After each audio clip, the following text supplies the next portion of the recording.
അൽഹംദുലില്ലാഹി റബ്ബിൽ ആലമീൻ അസ്സലാത്തു വസ്സലാമു അലാ അഷ്റഫിൽ മുർസലീൻ വഅലാ ആലിഹി വസഹ്ബിഹി അജ്മഈൻ അമ്മാ ബഅദ്. പ്രിയമുള്ള മുഅ്മിനീങ്ങളെ, അല്ലാഹു സുബ്ഹാനഹു വതആല നമ്മുടെ ഇബാദത്തുകളൊക്കെ അല്ലാഹു കബൂൽ ചെയ്യുമാറാകട്ടെ. നമ്മുടെ പാപങ്ങളൊക്കെ അല്ലാഹു പുറത്തു മാപ്പാക്കി തരുമാറാകട്ടെ. ഒരുപാട് ആൾക്കാർ രോഗികളായി കഴിയുന്നവരുണ്ട്. ദുആ കൊണ്ട് വസിയ്യത്ത് ചെയ്തവർ, നമ്മളുമായി ബന്ധപ്പെട്ടവർ, അല്ലാഹു അവരുടെയും നമ്മുടേതുമായ എല്ലാ രോഗങ്ങളും പരിപൂർണമായ നിലയിൽ ശിഫാ നൽകി അനുഗ്രഹിക്കുമാറാകട്ടെ. വിശുദ്ധമായ റജബ് മാസത്തിലാണ് നമ്മളുള്ളത്. അനുഗ്രഹീതമായ മാസം. അല്ലാഹു നമ്മുടെ പാപങ്ങൾ പുറത്തു തരുന്ന മാസം, നമുക്ക് ബറക്കത്ത് നൽകുന്ന മാസം. ജീവിതത്തിൽ ഉടനീളം അള്ളാഹു നമുക്ക് ബറക്കത്ത് നൽകുന്ന ഐശ്വര്യമുള്ളൊരു മാസമാണ് വിശുദ്ധമായ റജബ് മാസം എന്ന് പറയുന്നത്. പ്രിയമുള്ള മുഅ്മിനീങ്ങളെ, ഇന്നത്തെ ക്ലാസ്സിൽ കൂടി നമ്മൾ പഠിക്കുന്നത് വലിയ നമ്മുടെ ഖുർആനിലുള്ള ഒരു ആയത്ത് ഞാൻ നിങ്ങളെ പഠിപ്പിക്കുകയാണ്. ഖുർആനിൽ ഒരു ആയത്ത് നമ്മൾ സാധാരണ നിലയിൽ ഓതുന്ന ഒരു ആയത്താണ്. ഈ ആയത്തിന്റെ ഒരു അത്ഭുതം നമ്മൾ മനസ്സിലാക്കണം. അതായത് ആയത്താണെന്നറിയോ, അള്ളാഹുവിന്റെ ലൗഹിൽ പോലും പതിപ്പിച്ചു വെച്ചിരുന്ന വലിയൊരു ആയത്താണ്. ഈ ആയത്തിനെ അള്ളാഹു സുബ്ഹാനഹു വ തആല നമുക്ക് നൽകിയത് വലിയൊരു അനുഗ്രഹമായിട്ടാണ്. ഈ ആയത്തിറങ്ങിയപ്പോൾ ഇബ്ലീസ് കരയാണ് ഉണ്ടായത്. ഹബീബായ റസൂലുള്ളാഹി സ്വല്ലല്ലാഹു അലൈഹി വസല്ലം തങ്ങൾ ഈ ആയത്തിറങ്ങിയപ്പോൾ വല്ലാതെ സന്തോഷിച്ചു. കാരണം ഇത് വല്ലാത്തൊരു അത്ഭുതമുള്ള ഒരു ആയത്താണ്. ഏതാണെന്നറിയോ, സൂറത്തുൽ ബഖറയിലുള്ള ആയത്താണ് ആയത്തുൽ കുർസി. നമ്മളെല്ലാവരും പോകുന്ന ആയത്തുൽ കുർസി. ഈ ആയത്തുൽ കുർസിക്കുള്ള പ്രത്യേകത എന്താ? ഒരുപാട് പ്രത്യേകതകൾ പറയുന്നുണ്ട്. മഹാന്മാര് പറയുന്നുണ്ട്, 170 തവണ ഈ ഒരു ആയത്തുൽ കുർസി നിങ്ങൾ ഓതുകയാണെങ്കിൽ നിങ്ങൾക്ക് കടം വീടാനുള്ള മാർഗം അള്ളാഹു എളുപ്പമാക്കി തരും എന്ന് മഹാന്മാര് പറയുന്നുണ്ട്. അതേപോലെ തന്നെ റിസ്ഖ് വിശാലതയുണ്ടാകും. അതേപോലെ തന്നെ വിഷമങ്ങൾ നീങ്ങും, ശത്രുക്കൾ നാശമടയും. നമുക്ക് ശത്രുക്കൾ ഉണ്ടെങ്കിൽ അവർക്ക് നാശമുണ്ടാകും, അല്ലെങ്കിൽ അവരിൽ നിന്നുള്ള രക്ഷ ഉണ്ടാകും. അതേപോലെ ജയിലിൽ അകപ്പെട്ടവൻ അതിൽ നിന്നും മുക്തമാകും. അതാണ് ആയത്തുൽ കുർസിക്ക് വല്ലാത്ത പവർ ഉണ്ട്. നമ്മളെല്ലാവരും ഓതാറുണ്ട്. നിസ്കാരത്തിന് ശേഷം ആയത്തുൽ കുർസി ഓതാറുണ്ട്. എന്റെ പ്രിയപ്പെട്ടവരെ, അത് നമ്മുടെ മക്കൾക്ക് പഠിപ്പിച്ചു കൊടുക്കണം. നമ്മൾ ഓതണം. നമ്മുടെ കുടുംബത്തിൽ അത് പാരായണം ചെയ്യണം. കുടുംബത്തിൽ ഒരുപാട് പ്രശ്നങ്ങളെ കൊണ്ട് ദുരിതങ്ങൾ അനുഭവിക്കുന്ന ഒരുപാട് ആൾക്കാരുണ്ട്. നിങ്ങൾ ആയത്തുൽ കുർസി പതിവാക്കി നോക്ക്. 170 തവണ ഓതാൻ കഴിയുന്നില്ലെങ്കിൽ 50 തവണ നിങ്ങൾ ഓതിക്കഴിഞ്ഞാൽ തന്നെയും നിങ്ങളുടെ ഉദ്ദേശങ്ങൾ സഫലീകരിക്കുമെന്ന് മഹാന്മാരെ നമ്മളെ പഠിപ്പിക്കുകയാണ്. 50 പ്രാവശ്യം ആയത്തുൽ കുർസി നിങ്ങൾക്ക് ഓതാൻ പറ്റുമോ? നമ്മളൊരു കാര്യം നമ്മൾ നേടിയെടുക്കണമെങ്കിൽ അതിന് ഇച്ചിരി പണിയുണ്ട്. അല്ലാതെ പെട്ടെന്നൊരു കാര്യം നേടിയെടുക്കാൻ നമുക്ക് സാധിക്കത്തില്ല. ദുനിയാവിന്റെ അവസ്ഥ എങ്ങനെയാണ്? ദുനിയാവിൽ ഒരുപാട് പ്രയാസങ്ങളും ത്യാഗങ്ങളും നമ്മൾ സഹിച്ചാണ് ഓരോ കാര്യങ്ങളും നമ്മൾ നേടിയെടുക്കുന്നത്. നമ്മുടെ ഖൽബിനകത്ത് എന്തെങ്കിലും ഒരു ഉദ്ദേശമുണ്ടെങ്കിൽ ആയത്തുൽ കുർസി നിങ്ങൾ നിയ്യത്താക്കിയിട്ട് ആയത്തുൽ കുർസി നിങ്ങൾ പാരായണം ചെയ്യണം. എന്നിട്ട് മഹാന്മാരവിടുന്ന് പറയുന്നുണ്ട്, 7 തവണ നിത്യമാക്കിയാൽ അള്ളാഹുവിന്റെ കാവലും രക്ഷയും അവർക്കുണ്ടാകുന്നതാണ്. കണ്ടോ? 7 തവണ, ഒരു ദിവസത്തിൽ 7 തവണ നിത്യമാക്കിയാൽ അള്ളാഹുവിന്റെ കാവലും രക്ഷയും അവനുണ്ടാകും. പിന്നെ അവനൊന്നും പേടിക്കേണ്ട ആവശ്യമില്ല. എന്നിട്ട് മഹാന്മാരത് ചൊല്ലുന്നതിൻ്റെതായ രീതികൾ പറഞ്ഞു തരികയാണ്. ഞാൻ ഈ പറഞ്ഞു തരുന്ന രൂപത്തിന് നിങ്ങൾ ആയത്തുൽ കുർസി പാരായണം ചെയ്തു കഴിഞ്ഞാൽ നിങ്ങളുടെ മക്കളെ ഉറക്കത്തിൽ നിന്ന് ഞെട്ടി ഉണരുന്നതും ദുസ്വപ്നങ്ങൾ കണ്ടുകൊണ്ട് ഭയപ്പെടുന്നതും അതേപോലെ തന്നെ ശൈത്വാനിയത്തിന്റെ ഇടപെടലുകൾ കൊണ്ട് വഴിതെറ്റി പോകുന്നവർക്കും വളരെ മഹത്വമായ മരുന്നാണ് ആയത്തുൽ കുർസി എന്ന് മഹാന്മാരെ പഠിപ്പിക്കുകയാണ്. 3 പ്രാവശ്യം മഅൂദ് ഓതണം. 3 പ്രാവശ്യം മഅൂദ് ഓതുക. അതിനുശേഷം 3 പ്രാവശ്യം ആയത്തുൽ കുർസി ഓതണം. ഈ ആയത്തുൽ കുർസിയിൽ വലാ യഊദുഹു ഹിഫ്ളുഹുമാ വഹുവൽ അലിയുൽ അളീം. ഈ ഒരു ആയത്ത് വരുന്ന സമയം വലാ യഊദുഹു ഹിഫ്ളുഹുമാ വഹുവൽ അലിയുൽ അളീം, ഈ ആയത്ത് 3 പ്രാവശ്യം നിങ്ങൾ പാരായണം ചെയ്യണം. എന്നാൽ നിങ്ങൾക്ക് ഉറക്കത്തിൽ നിന്നുള്ള ബുദ്ധിമുട്ടുകൾ, ദുസ്വപ്നങ്ങൾ കാണുക, എന്തെങ്കിലും കണ്ട് ഭയപ്പെടുക, ഇങ്ങനെയുള്ള പ്രയാസങ്ങൾ വന്നു കഴിഞ്ഞാൽ അത് തട്ടിമാറ്റാൻ ആയത്തുൽ കുർസി കൊണ്ട് കഴിയുമെന്ന് മഹാന്മാരെ നമ്മളെ പഠിപ്പിക്കുകയാണ്. കണ്ടോ?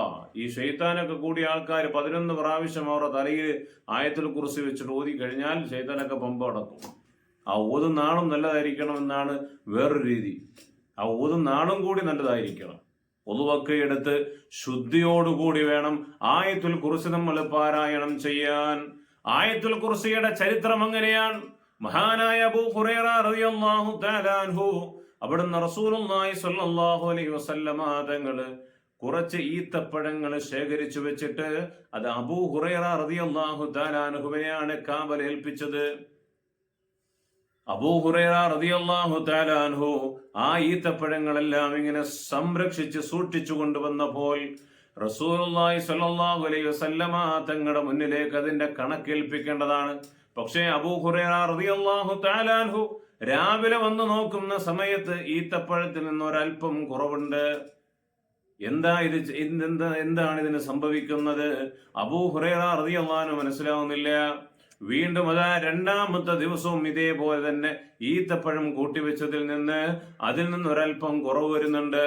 അങ്ങനെ കള്ളനെ പിടിക്കാൻ വേണ്ടി നിൽക്കുമ്പോൾ ഒരു ദിവസം രാത്രിയിൽ ഒരാൾ പതുങ്ങി വന്നിട്ട് ഈ ഈത്തപ്പഴം എടുക്കാൻ വേണ്ടിയിട്ട് ശ്രമിക്കുമ്പോൾ മഹാനായ അബൂ ഹുറൈറ റളിയല്ലാഹു തആല അൻഹു അദ്ദേഹത്തെ കയ്യോടെ പിടികൂടുകയാണ്. എന്നിട്ട് ചോദിച്ചു, മന്നെന്താ, നീ ആരാണ്? എവിടുന്നാണ് നീ വന്നത്? എന്തിനാണ് ഈ ഈത്തപ്പഴം നീ മോഷ്ടിക്കുന്നത്?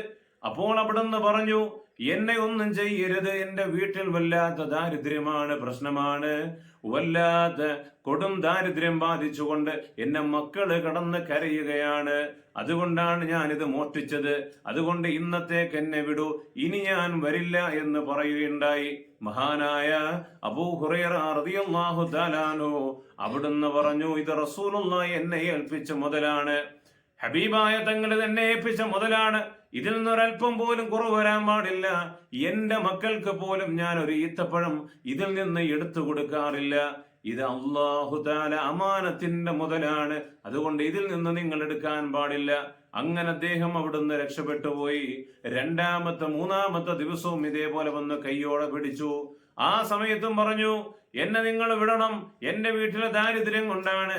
ഉടനെ അബൂ ഹുറൈറ റളിയല്ലാഹു തആല അൻഹു പറഞ്ഞു, ഇല്ല, ഇന്ന് റസൂലുള്ളാഹിയുടെ മുന്നിൽ നിന്നെ കൊണ്ടുപോകും, ഇന്ന് റസൂലുള്ളാഹിയുടെ മുന്നിൽ നിന്നെ കൊണ്ടുപോകും.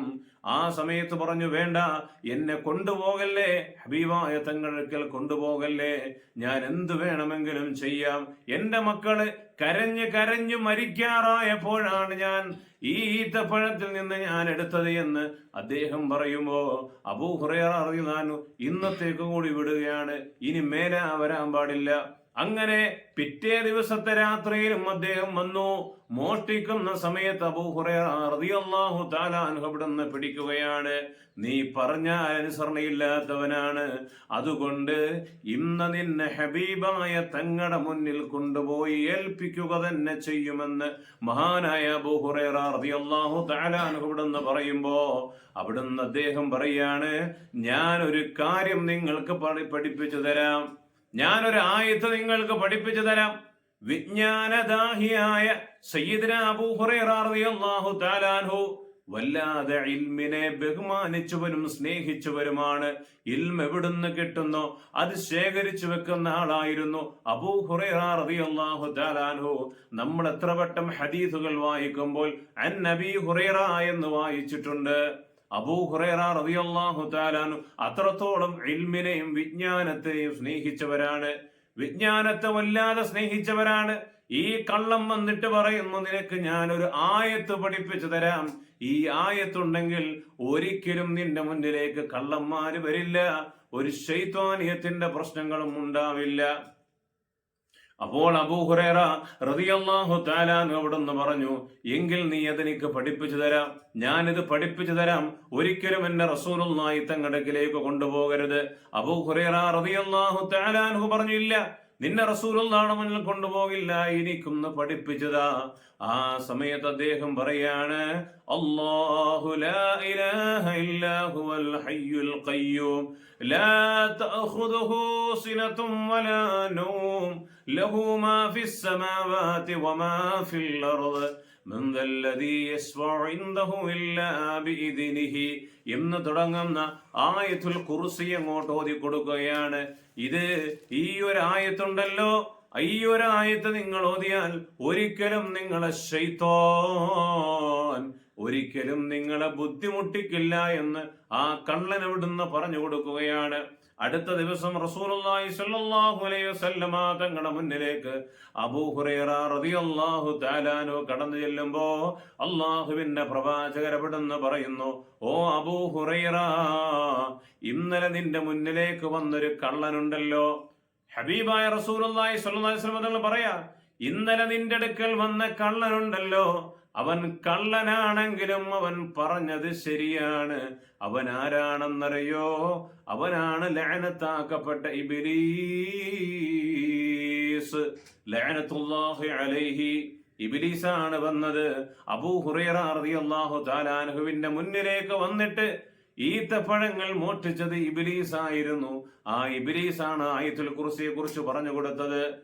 റസൂലുള്ളാഹി സ്വല്ലല്ലാഹു അലൈഹി വസല്ലം തങ്ങൾ പറയുന്നുണ്ട്, അവൻ കള്ളനാണെങ്കിലും ഇബ്ലീസാണെങ്കിലും അവൻ പറഞ്ഞത് വളരെ ശരിയുള്ള കാര്യമാണെന്ന് ഹബീബായ നബി മുഹമ്മദ് മുസ്തഫ സല്ലല്ലാഹു അലൈഹി വസല്ലമ തങ്ങൾ അവിടുന്ന് പഠിപ്പിക്കുകയാണ്. അതുകൊണ്ടാണ് നിസ്കാരത്തിന് ശേഷം നിങ്ങൾ ആയത്തുൽ കുർസി പാരായണം ചെയ്യണേ. ആയത്തുൽ കുർസി പാരായണം ചെയ്യണേ. നിസ്കാരം കഴിഞ്ഞിട്ട് എന്റെ ഉമ്മമാര്, സഹോദരിമാര് ശ്രദ്ധിക്കേണ്ടത്, മുസല്ല വെച്ച് വിരിച്ച് നമ്മൾ നിസ്കാരം കഴിഞ്ഞ് സലാം വീട്ടിയിട്ട് എഴുന്നേറ്റ് മുസല്ലയും മടക്കിയിട്ട് പോകരുത്. അവിടെ ഇരുന്ന് അല്ലാഹുമ്മ അന്തസ്സലാം വമിങ്കസ്സലാം വഇലൈക യഊദുസ്സലാം ഹയ്യിനാ റബ്ബനാ ബിസ്സലാം വഅദ്ഖിൽനാ ബിറഹ്മതിക ദാറസ്സലാം. ഈ ഒരു ദുആ നിങ്ങൾ ചെയ്യണേ. അതിനുശേഷം അല്ലാഹു ലാ ഇലാഹ ഇല്ലാ ഹുവൽ ഹയ്യുൽ ഖയ്യൂം ലാ തഅഖുദുഹു സിനത്തും വലാ നൗം. ആയത്തുൽ കുർസി നിങ്ങൾ പാരായണം ചെയ്യണം. എന്തിനാണെന്നറിയോ? നിങ്ങൾ ദുഹർ നിസ്കാരത്തിനാണ് ഇത് പാരായണം ചെയ്യുന്നെങ്കിൽ അസ്റ നിസ്കാരം വരെ ഇബ്ലീസിന്റെ ഷർറിൽ നിന്ന്, മറ്റുള്ള അപകടങ്ങൾ, മുസീബത്തുകളിൽ നിന്ന് ഈ ഒരു ആയത്ത് നിങ്ങളെ രക്ഷപ്പെടുത്തുമെന്ന് ഹബീബായ നബി മുഹമ്മദ് മുസ്തഫ സല്ലല്ലാഹു അലൈഹി വസല്ലമ തങ്ങൾ അവിടുന്ന് പഠിപ്പിക്കുകയാണ്. അല്ലാഹു സുബ്ഹാനഹു വ തആല നമ്മുടെ ഈ പ്രവർത്തനങ്ങളെല്ലാം അല്ലാഹു പരിപൂർണമായ നിലയിൽ കബൂലാക്കുമാറാകട്ടെ. അല്ലാഹു സുബ്ഹാനഹു വ തആല ഇത് പാരായണം ചെയ്യാൻ നമുക്കേവർക്കും തൗഫീഖ് നൽകുമാറാകട്ടെ. അല്ലാഹു റബ്ബുൽ ഇസ്സത്ത് ഈ വിശുദ്ധമായ റജബ് മാസത്തിൽ, ഈ വരുന്ന ശഅബാൻ മാസത്തിൽ അല്ലാഹു ബറക്കത്ത് നൽകുമാറാകട്ടെ. വിശുദ്ധമായ റമദാനിൽ കടന്ന് എല്ലാ അമലുകളും ചെയ്യാൻ, നോമ്പ് പിടിക്കാൻ, നിസ്കരിക്കാൻ, തറാവീഹ് നിസ്കരിക്കാൻ, തഹജ്ജുദ് നിസ്കരിക്കാൻ അല്ലാഹു ആഫിയത്തും ആരോഗ്യവും ദീർഘായുസ്സും നമുക്ക് എല്ലാവർക്കും പ്രദാനം ചെയ്യുമാറാകട്ടെ. ആമീൻ യാ റബ്ബൽ ആലമീൻ. അസ്സലാമു അലൈക്കും വറഹ്മത്തുള്ളാഹി വബറകാതുഹു.